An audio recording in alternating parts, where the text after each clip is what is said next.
Stand with me at Eamont Bridge, in the north of England, in the summer of 927. The river runs cold and grey beneath you. On the far bank 5 men wait, kings every one of them, rulers of lands that have never in living memory answered to a single crown. Constantine, King of Scots. Owain of Strathclyde. The rulers of Bamburgh and the Welsh kingdoms. They have come not to negotiate as equals. They have come to kneel. The man they kneel to is not old. He has no wife, no son, no dynasty of his own beyond the one he was born into, and even that birth was contested, whispered about, called illegitimate by men who wanted his throne for someone else. And yet here he stands, having done in a matter of years what his grandfather, a king still remembered today as the Great, never managed to complete. His name is Æthelstan, and by the time you finish watching this, you will understand why serious historians increasingly call him not Alfred, the first true king of England, and why almost nobody outside a university history department knows his name at all. What does it take to turn a fractured island of rival crowns, Viking kingdoms, and jealous cousins into a single nation? And why does the man who did it disappear from popular memory while his more famous grandfather gets the statues? If you want the answer, and you want history told with the accuracy it deserves rather than the comfortable myths, subscribe now.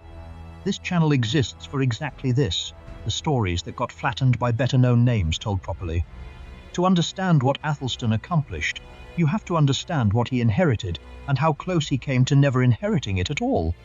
His grandfather, Alfred, is the name every schoolchild in Britain learns first. The king who held the line against the Vikings, who burned the cakes, who rebuilt a kingdom called Wessex out of near-total collapse in the 9th century. Alfred deserves that reputation. But Alfred did not unify England. He preserved Wessex. He laid foundations, legal, military, cultural, that made unification possible. The actual joining of the English kingdoms, Mercia, Wessex, the conquered Viking territories of the north, into one recognizable political entity called England, was not his work.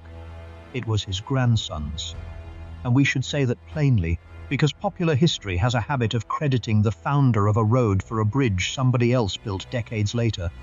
Æthelstan's father, Edward the Elder, spent his reign expanding on Alfred's work, pushing English control deeper into territory the Vikings had settled a generation earlier.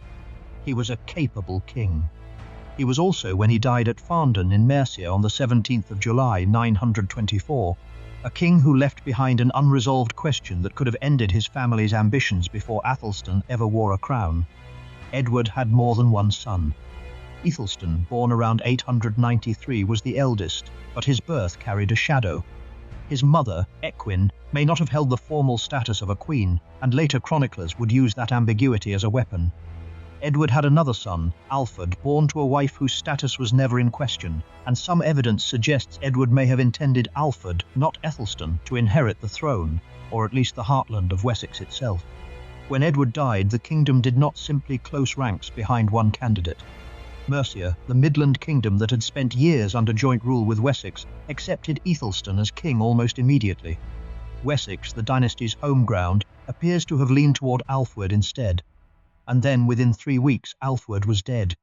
We do not know why. No source gives us a cause, and no ancient writer accuses Æthelstan of foul play, but the timing is the kind of detail a documentary owes you honestly rather than smoothing over. A rival claimant to the throne, conveniently removed within days of the old king's death, leaving the path open. We report this because it happened, not because we can tell you what it means. Even with Alfred gone, the throne was not simply handed over. Æthelstan was not crowned until the 4th of September, 925, more than a year after his father's death, an extraordinary delay for the period. The coronation itself took place not in Winchester, the traditional seat of Wessex power, but at Kingston upon Thames, and Winchester's own bishop, a man named Æthelstan, did not attend. He would not witness one of Æthelstan's official documents for another 3 years. This was not ceremony. This was a faction of the old regime refusing, for as long as it dared, to fully recognize the new king. The medieval chronicler William of Malmesbury, writing generations later, records something sharper still. A nobleman named Alfred who allegedly plotted to blind Æthelstan, using the claim of illegitimate birth as justification. Blinding in this period was not simply cruelty. It was a specific, calculated act, a mutilation meant to disqualify a man from kingship without the political cost of killing him outright. We flag this story clearly as it comes to us. reported by a chronicler writing long after the fact, not a contemporary witness, and we cannot verify it independently. But even as an alleged plot, it tells you something true about the fragility of Æthelstan's early reign. This was not a smooth succession. This was a king who had to survive his own coronation before he could even begin the work he is remembered for. He survived it. And what he built next is the part of this story most documentaries skip past on the way to a battlefield. In 927, Æthelstan marched north and did something no West Saxon king had managed. He took York. York had been the capital of a Viking kingdom for decades, the last independent Norse stronghold on English soil, a persistent reminder that England was up to this point a geographic idea more than a political reality. Æthelstan's forces took the city, and with it the final organized Viking kingdom in England ceased to exist as an independent power. What happened next matters more than the conquest itself. At Eamont Bridge, near modern Penrith, Æthelstan brought together the rulers of the territories now bordering his expanded realm: Constantine, King of Scots, Owain, King of Strathclyde, Ealdred of Bamburgh, and Welsh kings besides, and secured their formal submission. This was not simply a military campaign. It was the assembly of an entire island's power structure under a single acknowledged authority, achieved through a mixture of conquest, negotiation, and the threat of force rather than conquest alone. From this point forward, Æthelstan's coins and charters begin carrying a new title: Rex Totius Britanniae, King of the whole of Britain. This is not a modern historian's flattering label. It is the king's own chosen description of himself, struck into metal and written into law, and it survives today in the physical record. Coins you can hold, charters you can read. Whatever else is disputed about this reign, that title and the political reality behind it in 927 is not myth. It is documented fact. This is worth pausing on, because it is exactly the distinction that separates Æthelstan from Alfred in serious historical assessment. Alfred held a kingdom and stopped it from being destroyed. Æthelstan built something that had never existed before in quite this form, a single recognized authority over the peoples of the island, however uneasy and provisional that authority may have been in practice. If you want to know why historians increasingly call him England's first king rather than Alfred, this is the reason, stated plainly rather than argued as opinion. But Æthelstan did not build his authority with the sword alone, and this is the part of his reign that reveals the most about the kind of ruler he was. Consider his sisters. In the late 910s, his half-sister Eadgifu married Charles the Simple, king of the West Franks, a direct alliance with continental royalty. In 926, Hugh, the powerful Duke of the Franks, sent an embassy to Æthelstan's court requesting an alliance and a royal bride, arriving with lavish gifts that reportedly included holy relics, chosen specifically because Æthelstan was already known across Europe as a serious collector of them. After extended negotiation, Æthelstan's half-sister Ehild was sent to marry Hugh. Then, around 929 or 930, an embassy arrived from Henry the Fowler, ruler of East Francia, seeking a bride for his son Otto, the man who would eventually become Holy Roman Emperor, ruler of the most powerful state in Europe. Æthelstan sent two of his half-sisters for Otto to choose between. He chose Eadgyth, and she became eventually Empress. Think about what this means. An English king, from an island the rest of Europe had spent a century treating as a Viking-raided periphery, was fielding marriage proposals from the men who would become the most powerful rulers on the continent, and had enough eligible royal women and enough prestige to be selective about which sister went where. This was not the court of a provincial warlord. This was a king building a European network of alliances and using his own family and his own reputation as a patron of the church and collector of sacred relics as the currency to do it. We should be honest about something the previous point implies but doesn't state outright. Relic collecting in this period was not eccentricity.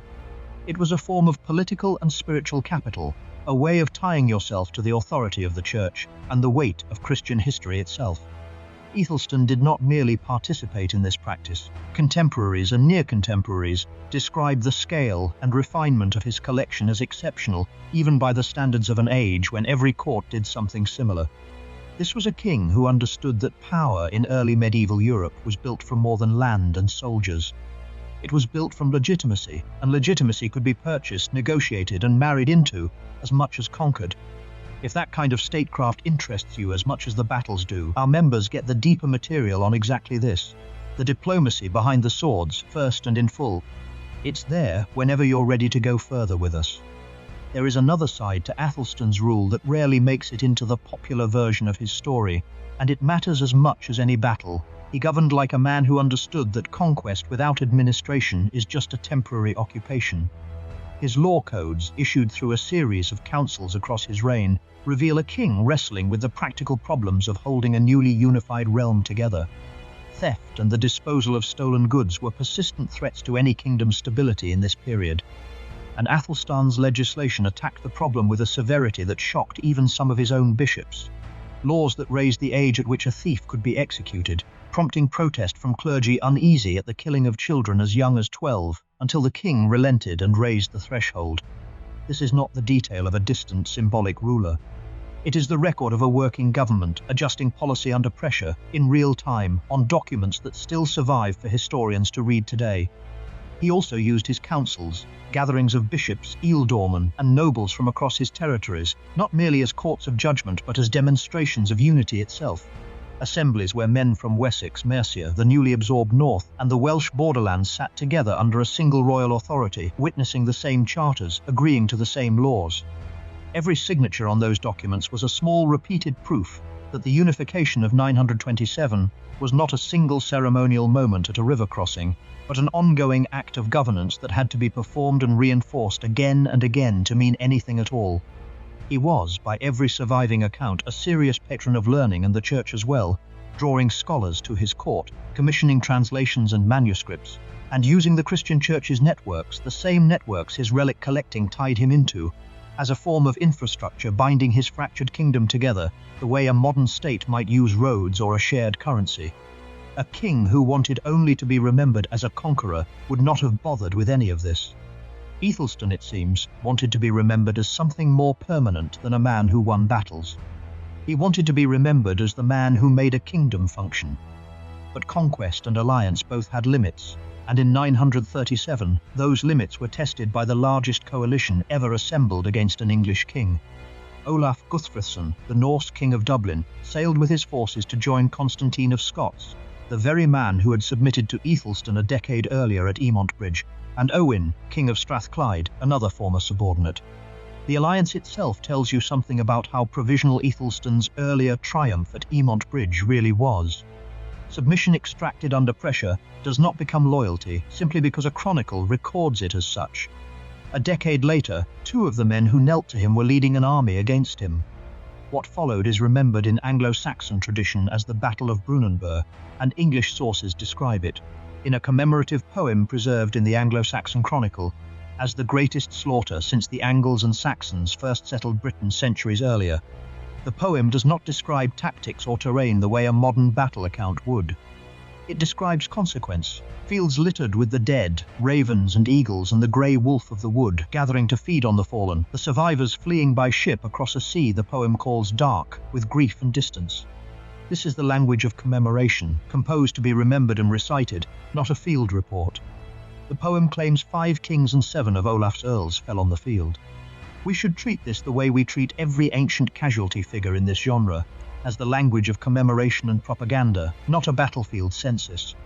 What we can say with confidence, cross-checked against the Chronicle's prose entries and later chroniclers who drew on now-lost sources, is that Æthelstan and his half-brother Edmund, fighting at his side, won decisively, that Olaf Guthfrithson fled back across the Irish Sea with the remnant of his forces, and that the coalition assembled against Æthelstan was shattered as a fighting force for a generation. Where exactly this happened is one of the genuine unsolved mysteries of English history. Historians have proposed more than 40 different locations since serious debate began in the 17th century, ranging from the south of England to Scotland itself. The leading modern candidate is Bromburgh, on the Wirral Peninsula. Medieval charters suggest the name may derive directly from Brunanburh, and the historian Michael Livingston has argued forcefully for this identification in recent scholarship. But this is not settled. Other historians have directly disputed the Bromburgh case, and a channel built on accuracy owes you that disagreement rather than a confident-sounding guess dressed up as fact. We do not know exactly where Æthelstan won the battle that secured his kingdom. We only know that he won it. By the late 10th century, chroniclers were simply calling it the Great War. No further description needed, the way you might refer to an event so significant that its name alone carried the weight. Brunanburh did not just save Æthelstan's crown.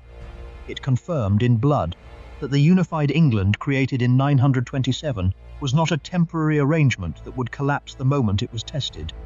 It could survive an invasion. It could win. Æthelstan did not live long after this victory. He died at Gloucester on the 27th of October, 939, not yet 50 years old. He had never married. He left no children. By his own explicit wish, he was buried not at Winchester, the seat of the dynasty that had once doubted his legitimacy, but at Malmesbury Abbey, the same abbey where he had already laid to rest cousins who had died fighting beside him at Brunanburh. Even in death, he chose to lie among the men who had fought for the kingdom he built, rather than the court that had almost denied him the chance to build it. His half-brother Edmund succeeded him. The kingdom Æthelstan assembled through conquest, marriage, submission, and the patient accumulation of legitimacy did not immediately dissolve, though it faced renewed pressure from Viking resurgence in the years that followed, a reminder that unification in this period was never a single achievement, but a project that had to be defended again and again. So let's be precise about what we actually know, because that precision is the entire point of telling this story properly. Alfred the Great did not unite England. He preserved Wessex against annihilation and built the institutions that made later unification possible, and that achievement deserves its own respect on its own terms. It was his grandson, a man whose own right to the throne was disputed, delayed and allegedly threatened with mutilation before he ever secured his crown, who actually assembled the political entity we would recognize as England through the fall of York, the submission at Eamont Bridge, a European network of royal marriages, and finally, a battle whose location we still cannot identify with certainty, fought against men who had once knelt to him and decided, a decade later, that submission was not the same as loyalty. Why does Alfred have the statues, and the schoolbook chapters, and the popular reputation, while Æthelstan, the king who did the harder and more complete work, remains a name mostly confined to specialists? Perhaps because Alfred's story has a clean narrative, a king who nearly lost everything and clawed his way back. Æthelstan's story is messier, built from contested births, convenient deaths, foreign marriages, and a battlefield we cannot even locate. History does not always reward the more complicated truth with a more prominent statue. But the truth remains the truth, regardless of which king gets remembered for it. In 927, at a river crossing in the north of England, 5 kings knelt to a man whose own throne had nearly been stolen from him 3 years earlier. That moment, more than any other, is where England as a single kingdom actually began. If this is the kind of history you want more of, the corrections, the disputes, the king's history flattened into simpler stories than they deserve, there's another one waiting. Click it and walk with us further.